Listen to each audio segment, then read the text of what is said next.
அனைவருக்கும் வணக்கம். நேற்றுக்கு ஒரு சுவாரஸ்யமான நிகழ்வு நடந்திருக்கு. அது மட்டும் இல்லாமல் இன்னைக்கு சட்டப்பேரவை கூடியிருக்கு. இன்றைக்கும் சுவாரஸ்யமான சில நிகழ்வுகள் நடந்திருக்கு சட்டப்பேரவையில். அதையெல்லாம் பற்றி இந்த காணொலியில் பார்ப்போம்.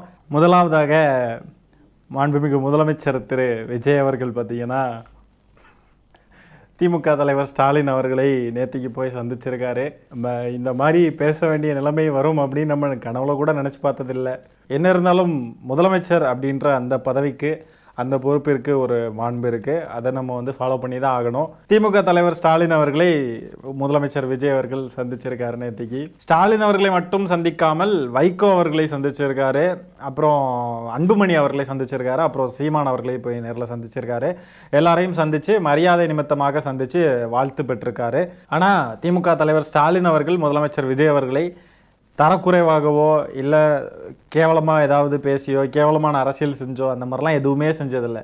ஆனால் விஜய் அவர்கள் தான் பார்த்தீங்கன்னா தீய சக்தி திமுக ஸ்டாலின் சார் என்னை பழி வாங்குறீங்களா, சிஎம் சார் நான் பழி வாங்கணுமா உங்களுக்கு, என்னைய ஏமலை ஏன் பழிய போடுறீங்க இப்படின்ட்டுலாம் அரசியல் பண்ணிக்கிட்டு இருந்தார் விஜய். இவ்வளோ கற்களை தன் மீது தூக்கி எறிந்தப்போ கூட ஸ்டாலின் அவர்கள் அதையெல்லாம் பொருட்படுத்தாமல் நாகரீக அரசியலை கடைபிடிக்கிறாருங்க. நாகரீக அரசியல் அப்படின்னா என்ன, அதோடைய பொருள் என்ன அப்படின்னா ஸ்டாலின் அப்படின்னு தான் நம்ம வரலாற்றில் எழுதணும் போல இருக்குது.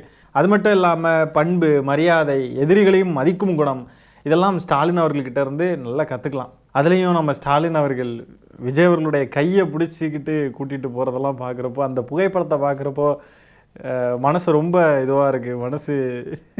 மனசே கேட்கலாங்க. மனுஷன் கையை பிடிச்சி கூட்டிக்கிட்டு போகிறாருங்க. இவரை பார்த்து தான் தீய சக்தி கரூர் விவகாரத்தில் ஸ்டாலின் அவர்கள் மேலே பழிய போட்டார் விஜய். அது மட்டும் இல்லாமல் விஜய் அவர்கள் ஆட்சி அமைக்கிறதுக்காக ஸ்டாலின் அவர்கள் தன்னுடைய கூட்டணி கட்சிகள் ஆதரவளிக்கணும்னு சொல்லி விரும்பினார். கையை பிடிச்சி கூட்டிகிட்டு போகிற புகைப்படத்தை பார்க்குறப்போவே விஜய் அவர்கள் சொல்கிற மாதிரி எதிரி திமுக, தீய சக்தி திமுக, ஒரு எதிரி திமுக, ஒரு அப்படி சக்தி இப்படி சக்தி, அதெல்லாம் ஒன்றுமே இல்லைங்க. அங்கேயே உடஞ்சி போயிடுச்சிங்க. டிவிகே விசஸ் டிஎம்கே அதெல்லாம் அங்கே இல்லவே இல்லைங்க. ஸ்டாலின் அவர்கள் முதலமைச்சர் விஜய் அவர்களை ஒரு குழந்தையாக தான் பார்க்குறாரு. திமுகவுக்கு தாவேக்கா ஒரு குழந்தை தான். இல்லைன்னா எதிர்கட்சி தயவால் யாராவது ஆளுங்கட்சி ஆக முடியுமா? எண்ட் ஆஃப் த டே மக்களுக்கு தேவையான ஒரு நல்ல கவர்னன்ஸ் வந்தால் போதும், நல்ல கவர்மெண்ட்டாக இருக்கணும், அவ்வளோதான். அது நடக்கலை அப்படின்னு சொன்னால் எதிர்கட்சியாக இருந்து திமுக கேள்வி கேட்கும். விஜய் அவர்கள் சரியான அரசியலை செய்யலை அப்படின்னு சொன்னால் திமுக எதிரிலிருந்து கேள்விகள் கேட்கும். இந்த புகைப்படம் ரொம்ப அவசியமானது அப்படின்னு நான் நினைக்கிறேன். ஏன்னா திமுக காரங்களுக்கு இந்த நாகரிக அரசியல் பற்றின புரிதல் நல்லாவே இருக்கும். ஆனால் தாவேக்காவை ஆதரிக்கக்கூடியதில் நிறைய பேர் சின்ன சின்ன பசங்க தான், இளைஞர்கள் தான். ஆகவே அவங்க இந்த புகைப்படங்களை பார்க்குறப்போ ஒரு கன்ஃபியூஷன் ஏற்படும். என்னடா இது இப்படி அடிச்சுக்கிட்டு இருந்தாங்க, இப்போ போய் சால்வையெல்லாம் போர்த்தி மரியாதையெல்லாம் செலுத்திக்கிட்டு பேசிக்கிட்டுலாம் இருக்காங்க, என்ன இது அப்படின்னு பார்க்குறப்போ அந்த அப்யூஸ் பண்ணக்கூடிய குணம் இருக்குது பாருங்கள். தாவேக்காரங்க பெண்களை அப்யூஸ் பண்ணுறாங்க, எங்களை மாதிரி எதிர்த்து பேசக்கூடியவங்களை அப்யூஸ் பண்ணுறாங்க. இதெல்லாம் தவறு அப்படின்ற ஒரு புரிதல் அவங்களுக்குள்ள ஏற்பட சான்சஸ் நிறையவே இருக்குது.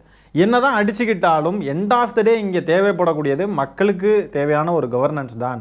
இங்கே நிர்வாகம் சரியாக இருக்கணும் அப்படின்றது தான் எல்லாருடைய கோலுமே. நம்ம தமிழ்நாட்டு மண்ணின் அரசியலை காக்க வேண்டும், நம் தமிழ்நாட்டு மண்ணின் உரிமைகளை காப்பாற்ற வேண்டும், தமிழ்நாட்டு மக்கள் பாதுகாப்பாக பொருளாதாரத்தில் உயர்ந்து எல்லாரும் கல்வியில் சிறந்து எல்லா விஷயத்துலையும் நல்லா இருக்கணும் அப்படின்றது தான் எல்லாருடைய நோக்கமுமே.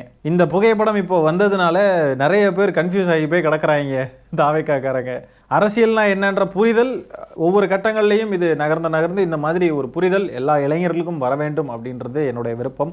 இந்த மாதிரி கட்சி தலைவர்கள் இந்த மாதிரிப்பட்டவங்கள்லாம் சந்திக்கிற நிகழ்ச்சிகள் அப்பப்போ நடந்தால் ரொம்ப நல்லாயிருக்கும். இப்போ ஒருவேளை இந்த மாதிரி ஒரு சந்திப்பு நடக்கவே இல்லை அப்படின்னு சொன்னால் இங்கே மரியாதைனா என்னன்னு தெரியாமல் நிறைய பேர் அரசியல் பண்ணுவாங்க, நாகரிகம்னா என்னன்னு தெரியாமல் அரசியல் பண்ணுவாங்க, இஷ்டத்துக்கு கண்டபடிக்கு குடும்பத்தை, பெண்களை எல்லாரையும் அப்யூஸ் பண்ணுறது, இந்த மாதிரிப்பட்ட வேலைகளில் ஈடுபடுவாங்க. ஆகவே இந்த கட்சி தலைவர்கள், இந்த மாதிரிப்பட்ட முதலமைச்சரோ எதிர்கட்சி தலைவரோ இவங்கெல்லாம் அடிக்கடி பரஸ்பரம் சந்தித்து அவங்களுடைய மரியாதையை செலுத்துறது, இதெல்லாம் வெளியில் பொது வெளியில் எல்லாராலையும் பார்க்கப்பட்டால்தான் நம்மளை வழிநடத்தி கூட்டிகிட்டு போகிற தலைவர்கள் எப்படி இருக்காங்க, எதிர் துருவங்களில் இருந்தால் கூட ஒவ்வொரு விஷயத்தையும் எப்படி அணுகிறாங்க எல்லாத்தையுமே பார்த்து இளைஞர்கள் கற்றுக்கணும்.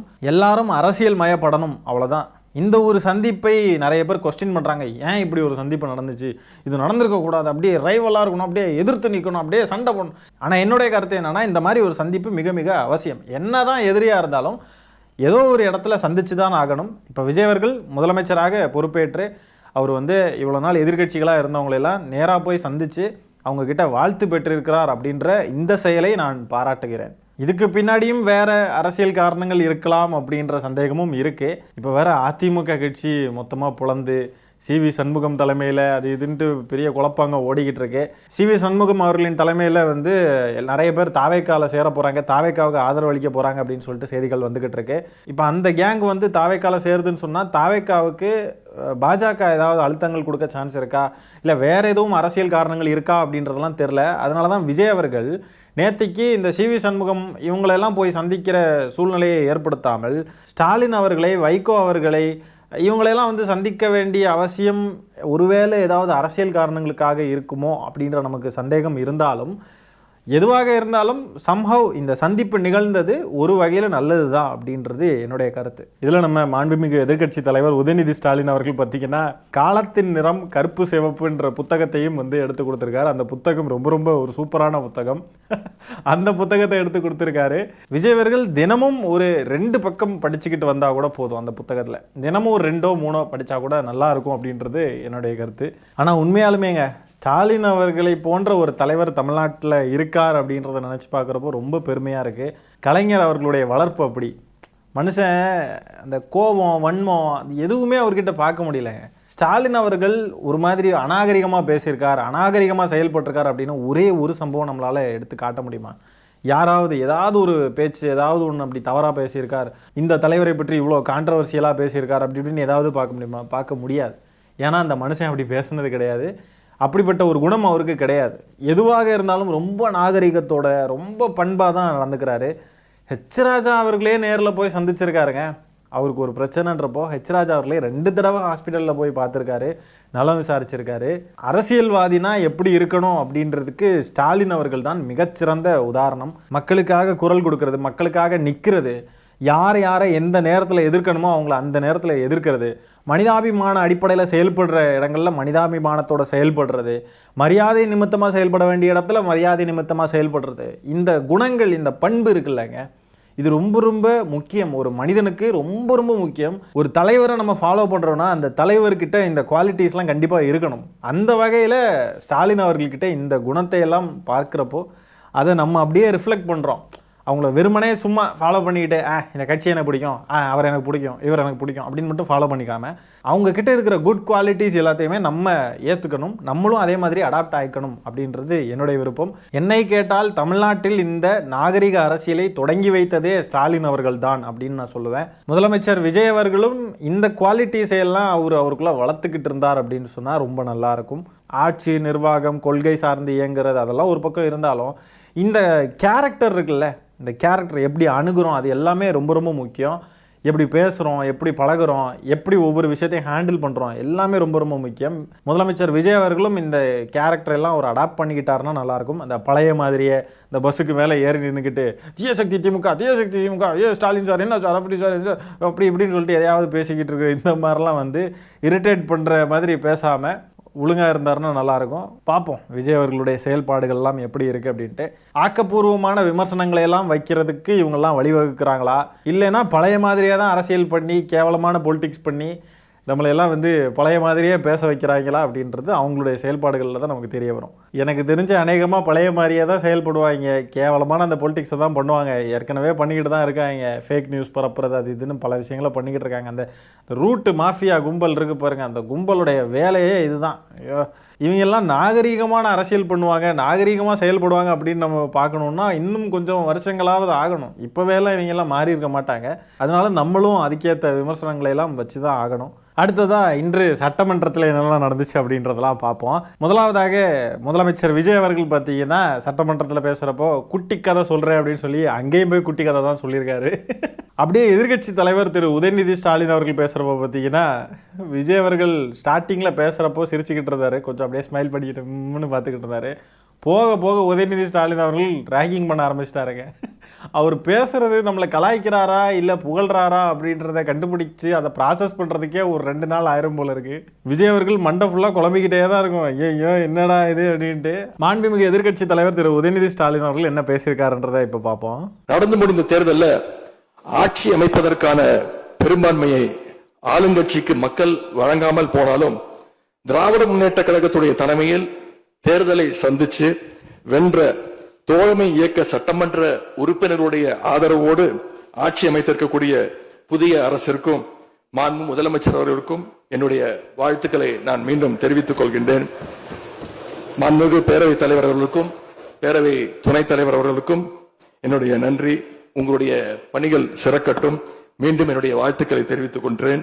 நன்றி, வணக்கம். வெல்க தமிழ், வாழ்க தமிழ்நாடு. மக்களை பிரிக்கும் சனாதானம் நிச்சயம் ஒழிக்கப்பட வேண்டும். நன்றி, வணக்கம். முதலமைச்சர் விஜய் அவர்களின் மூஞ்ச பார்த்தீங்களா? அவர் முகமே சோகமாயிருச்சு, அப்படியே மூஞ்சே மாறிடுச்சு. என்னடா இது, நம்மளை கலாய்க்கிறாங்களே, ரேகிங் பண்ணுறாங்களே. முதல் நாள் பேச ஆரம்பித்த உடனே ரேகிங் ஆரம்பிச்சிருச்சு. அதுலேயும் கடைசியாக மக்களை பிரிக்கும் சனாதனம் ஒழிக்கப்பட வேண்டும் அப்படின்னு சொன்னது தான் ஹைலைட்டே. சங்கிகள்லாம் கதற ஆரம்பிச்சிட்டாங்க ஆல்ரெடி. இவர் இன்னும் திருப்பியும் பேசுகிறாரு, திருப்பி சனாதனத்தை பற்றி பேசிக்கிட்டு இருக்காருன்னு சொல்லிட்டு அழுது ஒப்பாரி வைக்க ஆரம்பிச்சிட்டாங்க சங்கிகள். முதலமைச்சர் விஜய் அவர்களுக்கு இதெல்லாம் ரொம்ப புது அனுபவமாக இருக்கும். என்னடா இது, இப்படிலாம் நம்மளை கலாய்க்கிறாங்களே, கலாய்க்கிறது கூட சிரிக்காமலே கலாய்க்கிறாங்களே, சந்தேகம் வராத மாதிரி கலாய்க்கிறாங்களே, என்ன இது அப்படின்ட்டு முழிப்பாப்புல. இப்போ தானே ஆரம்பிச்சிருக்கு, இனிமேல் போக போக பயங்கரமாக இருக்கும். இதுக்கே சாக்கானா எப்படி பயங்கரமாக இருக்கும் போக போக. விஜய் அவர்களுக்கு தோணிக்கிட்டு இருக்கும், எனக்கு பெரும்பான்மை கிடைக்கலன்னு சொன்னதுக்கு பதிலாக மைனாரிட்டி அரசனே சொல்லிட்டு போயிருக்கலாமே, எதுக்கு இப்படி சுற்றி வளைச்சி. எதிர்கட்சி தலைவர் திரு உதயநிதி ஸ்டாலின் அவர்கள் நமக்கு வாழ்த்து சொல்கிறாரா, இல்லைன்னா மெஜாரிட்டி எடுக்க வக்கில்லைன்னு சொல்கிறாரா அப்படின்ட்டு ஒரு சந்தேகம் வந்திருக்கும் முதலமைச்சர் விஜய் அவர்களுக்கு. மாப்பிள்ளை அவரு தான், ஆனால் அவர் போட்டிருக்கிற சட்டை எந்து அப்படின்ற மாதிரி. தாவேக்கா தான் ஆட்சி அமைச்சிருக்கு, ஆனால் அந்த ஆட்சி அமைக்க காரணமாக இருந்தது நாங்கள் தான் அப்படின்ட்டு இனிமேல் இதை சொல்லி காட்டிக்கிட்டே இருப்பாங்களே அப்படின்னு விஜய் அவர்கள் முழிக்கிறாரு. தான் உழைச்சி கஷ்டப்பட்டு பெரும்பான்மையை நிரூபித்து முதலமைச்சராக இருந்தால் யாரும் இந்த மாதிரி கலாய்க்க மாட்டாங்க. அப்போ இது மாதிரி கலாய்க்கிறத ஏற்றுக்கிட்டு தான் ஆகணும். விஜய் அவர்கள் நேரடியாகவே கலாய்க்கிறதெல்லாம் விஜய் அவர்கள் இனிமேல் தான் ஃபேஸ் பண்ணுவார். ஏன்னா இவ்வளோ நாளும் அவர் பஸ்ஸுக்கு மேலே ஏறி நின்று பேசிக்கிட்டு இருந்தார். டிவிகே டிஎம்கே அப்படி இப்படின்னு சொல்லிட்டு பேசிக்கிட்டு அப்படியே ஓடுறது அந்த மாதிரிலாம் பண்ணிக்கிட்டு இருந்தார். யாருமே அவரை நேரடியாக கலாய்க்கலை. நேரடியாக மக்கள் எல்லாரும் பார்த்துக்கிட்டு இருக்கிறப்போ அவரை கலாய்ச்சி அந்த மாதிரிலாம் அவர் இது வரைக்கும் ஃபேஸ் பண்ணது கிடையாது. ஏன்னா அவர் பேசுகிறது தான் பேச்சு, அவர் நினைக்கிறது தான் அங்கே இது. சினிமா டைலாக்ஸ் பேசினாலும் சினிமா டைலாக்ஸ் பேசிக்கிட்டு ஓடி போயிடலாம். அதை எடுத்து வெர்ச்சுவல் வாரியர்ஸ் கட் பண்ணி ஸ்ப்ரெட் பண்ணுவாங்க, இதெல்லாம் பண்ணியிருப்பாங்க. ஆனால் இனிமேல் தான் ஆட்டம் இருக்குது. விஜய் அவர்கள் சட்டமன்றத்திற்குள்ள எதிர்கட்சியினர்லாம் ரேக் பண்ணுவாங்க, எதிர்கட்சியினர்லாம் கலாய்ப்பாங்க, எதிர்கட்சியினர் நிறைய கேள்வி எழுப்புவாங்க, எல்லாத்துக்கும் பதில் சொல்லும், எல்லாத்துக்கும் பேசணும். கலாய்ச்சாங்கன்னு சொன்னால் சிரிச்சுக்கிட்டு தான் இருக்கணும், அங்கே வேற ஒன்றும் பண்ண முடியாது, ஃபேஸ் பண்ணி தான் ஆகணும். அது மட்டும் இல்லாமல் மாண்புமிகு எதிர்கட்சி தலைவர் திரு உதயநிதி ஸ்டாலின் அவர்கள் ஒரு முக்கியமான விஷயத்தை அட்ரஸ் பண்ணியிருக்காங்க சட்டப்பேரவையில். இந்த 3வது இடத்துல தமிழ்தாய் வாழ்த்து பாடினது இருக்கு இல்லையா, அதை பற்றி பேசியிருக்காங்க. அது ரொம்ப ரொம்ப முக்கியமான விஷயம். இந்த மாதிரி இனிமேல் நடக்கக்கூடாது. விரைவில் சட்டமன்றத்தில் ஆளுநர் உரை நிகழ்த்த இருக்கிறார் ஆளுநர். விஜய் அவர்கள் முதலமைச்சராக பதவியேற்ற அந்த நிகழ்ச்சியில் தமிழ்தாய் வாழ்த்து 3வதாக பாடப்பட்டது மாதிரி சட்டப்பேரவையில் அதே தவறு மீண்டும் நடக்கக்கூடாது, நாங்களும் நடத்த விடமாட்டோம் அப்படின்னு சொல்லிட்டு திட்டவட்டமாக எதிர்க்கட்சி தலைவர் திரு உதயநிதி ஸ்டாலின் அவர்கள் தெரிவிச்சிருக்காங்க. பார்ப்போம், ஆளுநர் உரை நிகழ்த்த வருவார் இல்லையா, அந்த நேரத்தில் தமிழ்தாய் வாழ்த்தை எப்போ பாடணும்னு சொல்லி அந்த ஆளுநர் கேட்குறார் அப்படின்றத பார்ப்போம். அதை தாவேக்கா எப்படி எதிர்க்கிறாங்க, இல்லைன்னா அமைதி காக்குறாங்களா அப்படின்றதையெல்லாம் நம்ம பொறுத்திருந்து பார்ப்போம். இனிமே தான் களம் சூடுபிடிக்க போகிறது. ஆக்கப்பூர்வமான விமர்சனங்களும் ஆக்கப்பூர்வமான அரசியலும் தமிழ்நாட்டில் நடக்க வேண்டும் என்று நான் விரும்புகிறேன். ஆனால் தாவேக்காவுடைய தொண்டர்களை நினைத்தால்தான் அது நடக்க வாய்ப்பில்லாமல் போய்விடுமோ என்று தோன்றுகிறது. ஆகவே இந்த காணொலியில் நம்ம பேசியிருக்கிற விஷயங்களை பற்றி என்ன நினைக்கிறீங்கன்றதை கமெண்ட்ஸில் பதிவு பண்ணுங்கள். இந்த காணொலியை நான் இத்துடன் நிறைவு செய்து கொள்கிறேன். நன்றி, வணக்கம்.